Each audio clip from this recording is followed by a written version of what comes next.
I'm continuing my journey with Viking, and I've brought you back to this Augustusburg Castle. It is absolutely stunning. It was recognised by UNESCO in 1984 as a World Heritage Site, both for the building and its spectacular gardens, which I want to continue showing you around because the chance to see them in the autumn is quite unique. They are absolutely stunning. I've shown you some of the gardens, but I've loved them so much I thought I'd show you some more. The grounds were first set aside for the purpose of being a hunting lodge. So there's a combination of manicured gardens and then a wooded garden, forested area that's lovely to explore as well. The castle itself is something else to admire. Designed in the unique Rococo style, it's considered one of the finest examples of Germanic architecture surviving today. Inside there's museums and a considerable back catalogue of historic collections. This is a day trip for sure. Now, the garden beds around the outside have got this beautiful, rich soil, and it's used to grow colour plants during the warmer months. During the winter, it's allowed to rest. It's probably going to freeze and have snow over the top of it, but come springtime, they'll plant up with colour plants all the way through here.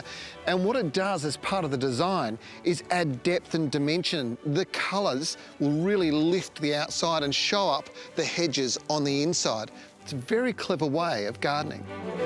These 18th century Baroque gardens were designed by Dominique Girard, modelled on French designs. Girard's understanding of landscape decor was exceptional, with this garden being amongst the most beautiful of its kind. His influences from his master who designed the famous gardens of Versailles are evident here, as the formality of this Baroque design remains perfect today, nearly 400 years since it was first built.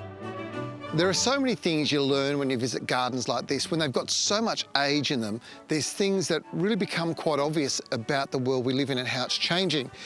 The hedge plants that they used to use here were Dutch box, but that has had to change because the climate's getting drier through the summer months and it's causing the Dutch box to stress. They've changed over to English box, which is now performing so much better. And this is a lesson that you could learn back in Australia in your own home garden. And it's just trial and error, but it's incredible over a 300 to 400 year period how things have changed.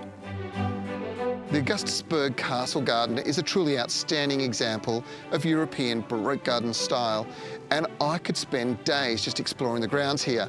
There really is so much to look at, and it really should be a must-stop on your next trip to Germany, something you can do if you're cruising with Viking.